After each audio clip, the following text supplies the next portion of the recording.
प्रसंग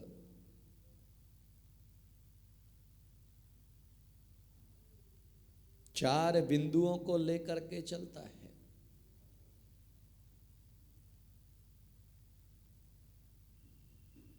भाग्य, पुरुषार्थ, कसाय और श्रद्धा।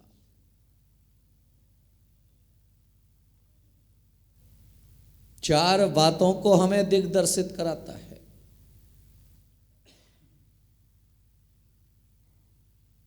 जहां पर श्रद्धा की गहराई दिखाई जाती है तो श्रद्धा की गहराई के साथ साथ जो है वहां पर जो है कसाय की तीव्रता भी दिखाई जाती है। और आदमी की जिंदगी में परेशानियां आती किस कारण है?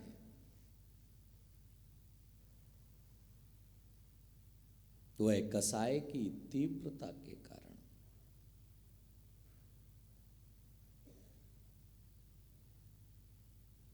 इसीलिए तो जैन परंपरा में ही नहीं,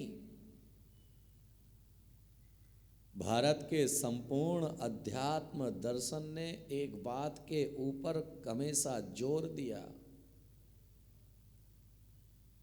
कि दवा से रोग नहीं मिटते, दवा के साथ में हवा और पानी का भी महत्व होता है। कई बार कहते हैं ना हम कि दिन भर घर में घुसा रहता है, थोड़ा इसे बाहर घुमा लाओ जिससे इसका हवा पानी चेंज हो जाएगा। इसका मतलब हवा पानी अपना काम करता है,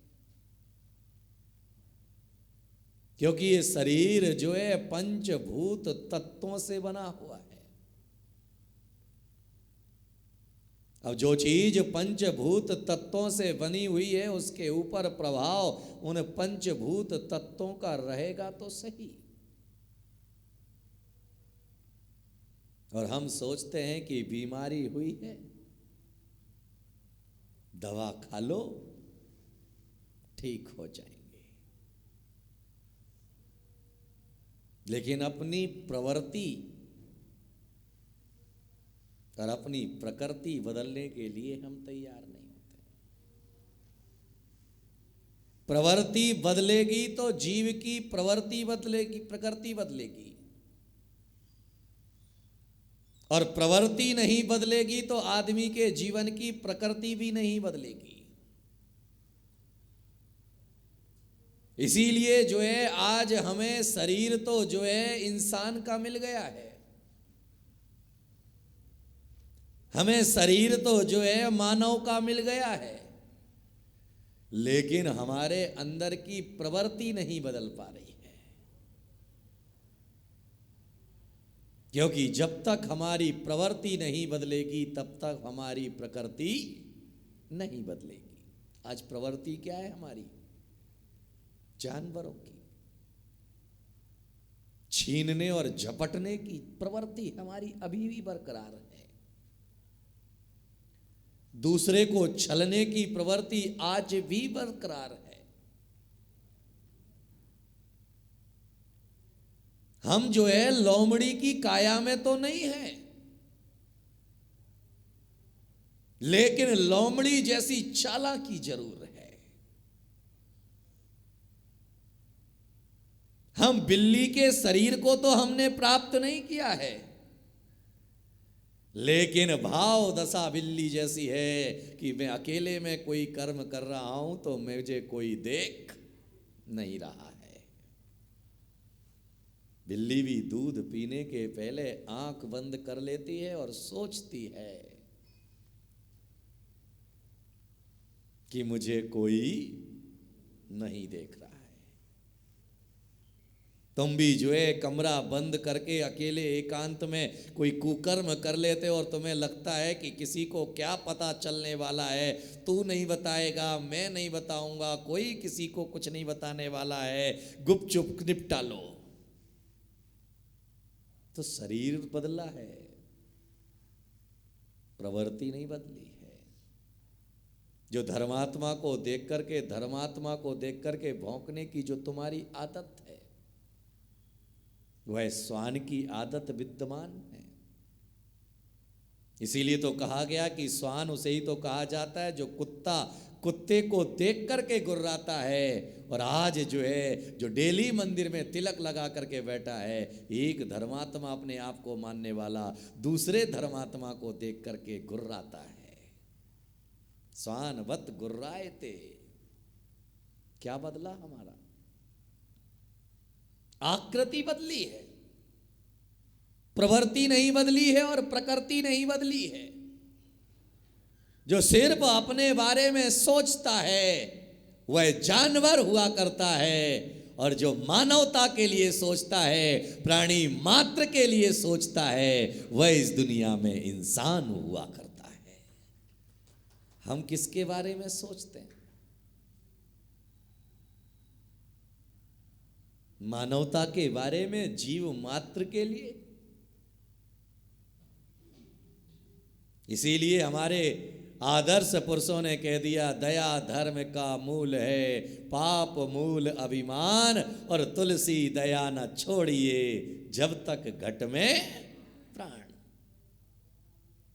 कब तक हमारे प्राण नहीं निकलना चाहिए? जब तक प्राण है तब तक हमारे जीवन से क्या नहीं जाना चाहिए? क्या हमारे मन में सामने वाले के प्रति दया का भाव है?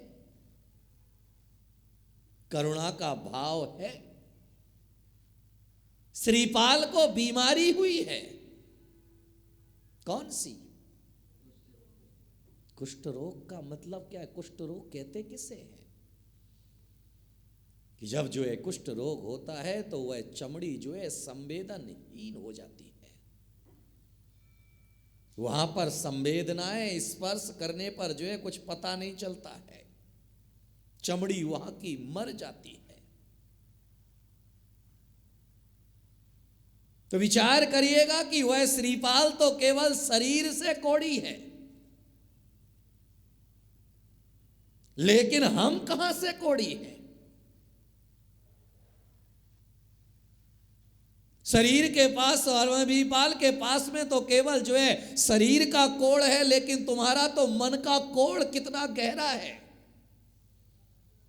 वचन का कोड़ तुम्हारा कितना गहरा है। क्योंकि तुम्हारे शरीर पर तो कोड़ नहीं है, लेकिन मन का और वचन का कोड़ तुम्हारे विद्यमान है। जब हम किसी के बारे में बुरा सोचते हैं तो ये मन के कोड़ का ही तो परिणाम है।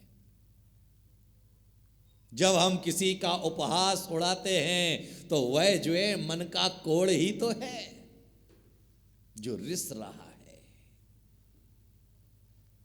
हम मेरी भावना में पढ़ने के लिए जरूर बैठ जाते हैं, देख दूसरों की बढ़ती को कभी ना, लेकिन तुम्हारे मन में पल पल क्या पनप रहा है? भेष बदल देने से आदमी का मन नहीं बदल जाता। किसी ने अगर सफेद कपड़े पहन लिए हैं तो सफेद कपड़े पहनने वाला भी अंदर से काला हो सकता है। दिगंबर मुनि बन जाने मात्र से, पिच्छी कमंडल लेने मात्र से जो है जीवन में जो है निर्वाण की प्राप्ति नहीं हो जाती है। आज जब कोई साधु किसी साधु के विरुद्ध बोलता है तो अभी वो कोड़ी है, मन का कोड़ी है। इसीलिए जो है वह आग उगल रहा है, उसके अंदर की संवेदनाएं मर चुकी है। इसीलिए कहा गया, मूण मुड़ाए तीन गुण, सर की मिट गई खाज, और खाने को लड्डू मिले लोग कहें महाराज। तिलक लगाने से धर्मात्मा नहीं हो जाओगे। सुबह उठ करके जो है भगवान के मस्तक पर जल डालने से तुम महात्मा नहीं बन जाओगे, पुजारी नहीं हो जाओगे। तुम्हारे मन के अंदर कितनी मलिनताएं हैं, तुम्हारे मन के अंदर कितनी ईर्ष्या भाव है, तुम्हारे मन के अंदर कितना दिखावे का भाव है, तुम्हारे मन के अंदर जो है दूसरे को नीचा दिखाने का कितना भाव है। जब जब तुम्हारे मन में दूसरे को नीचा दिखाने का भाव पैदा होता है, जब जब तुम्हारे मन में किसी का तिरस्कार करने का भाव पैदा होता है, जब जब तुम्हारे मन में किसी की अवहेलना करने का भाव पैदा हुआ करता है, तो याद में रखना कि तुम मन से कोढ़ी हो। वह कोढ़ तो मिट जाएगा शरीर का, लेकिन मन का कोढ़, मन के कोढ़ को मिटाने वाली दवा कहां है? मन के बुटरोड़ को मिटाने वाली हमारे पास में दवा को हमने कब लिया है? इसीलिए जो है मैना सुंदरी का चरित्र जो है, श्रीपाल का चरित्र जो है, वह प्रतीक बनकर के हमारे सामने खड़ा हुआ कि भाई जो है तन का रोग, सो मैना सुंदरी कहती है कि तन का रोग तो मैं मिटा दूंगी, लेकिन मन का रोग तो श्रीपाल तुझे ही मिटाना पड़ेगा। और जब तक तेरे मन का रोग नहीं मिटेगा तब तक काम नहीं बनेगा। झिकझोर दिया श्रीपाल को। जब तुम बाजार में खड़े होकर के, मंदिर के नीचे खड़े रह करके जो है किसी के बारे में अनाप शनाप बकना प्रारंभ करते हो, तो तुम श्रीपाल बन चुके हो। तुम्हारे मन के अंदर जो है संवेदनाएं खत्म हो गई हैं। जब कोई भी समाज की प्रवृत्ति को जो है तुम सोशल मीडिया पर जाहिर करना प्रारंभ कर दिया करते हो, बिना जाने, बिना समझे, बिना परखे, बिना जोश में, बस केवल वहां से आया और इधर हमने फॉरवर्ड कर दिया, उसका असर नहीं जाना हमने, तो याद में रखना तुम श्रीपाल बन चुके हो। तुम्हारा मन का कोढ़ तुम्हें पैदा हो चुका है। आज तुमने अपने भाई, आज तुमने जो है अपने शरीर का कोढ़ तो मिटाने के, तुम्हारे शरीर में तो कोढ़ नहीं हुआ, लेकिन मन का कोढ़ तुम्हारे अंदर विद्यमान हो चुका है, जिसके कारण से तुमने गुण को नहीं देख पाए, अवगुण को देख पाए। क्या हर आदमी के अंदर कोई गुण नहीं है? सामने वाले में क्या दोष ही दोष है? याद में रखना, बंद घड़ी भी 24 घंटे में 2 बार सही समय बताती है। बंद घड़ी भी 24 घंटे में 2 बार सही समय बताती है। आदमी कितना भी बुरा क्यों ना हो, लेकिन 2 से 2-4 अच्छे गुण उसके अंदर जरूर हुआ करते हैं। हमारी नजर कहां है? गुणों पर या अवगुणों पर? याद में रखिएगा, आकाश में अगर कीचड़ को फेंकोगे तो वह कीचड़ किसके ऊपर आने वाली है? बोलो। एक खाली कुएं में तुम आवाज लगाओ, तू गधा है, क्या आवाज लगाओ? बोलो, जोर से बोला करो, क्या आवाज लगाना? तू गधा है। उल्टी क्या आवाज आएगी? और जब तुम आवाज लगाओगे कि तू भगवान आत्मा है, तो आवाज क्या आएगी? बोलो। तो तुम क्या आवाज लगा रहे हो?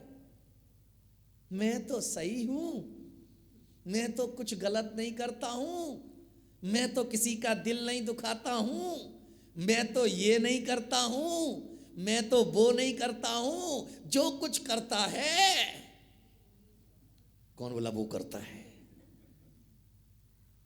याद में रखिएगा, वो नहीं कर रहा है, तुम कर रहे हो, क्योंकि तुम्हें वही दिखाई दे रहा है, क्योंकि जो तुम्हारे मन में है। इसीलिए तो जैन ग्रंथों में कहा गया, मन में हो सो वचन उचरिए, वचन होए सो तन सो करिए। कितनी बार पूजा में पढ़ चुके हो ये बात? हजारों बार तुमने पढ़ लिया है कि मन में हो सो वचन उचरिए, वचन हो सो तन सो करिए। हम कर क्या रहे हैं? मन में क्या है हमारे?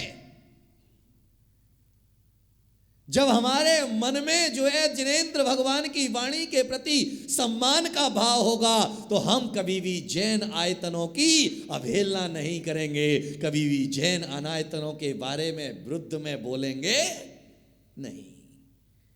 कभी हम पंथवाद को लेकर के खड़े नहीं होंगे, कभी हम संतवाद को लेकर के खड़े नहीं होंगे, कभी हम जो है पतानुगामी बनेंगे, लेकिन पंथ अनुरागी आज हम क्या बन करके बैठे हैं?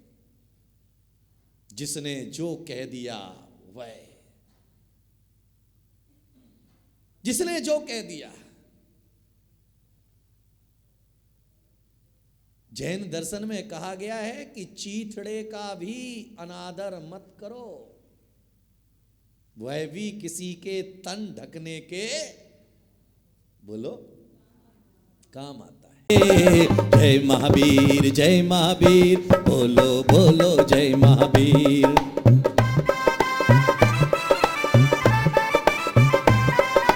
सबसे प्यारे मेरे वीर, सबसे प्यारे मेरे वीर, सबसे प्यारे।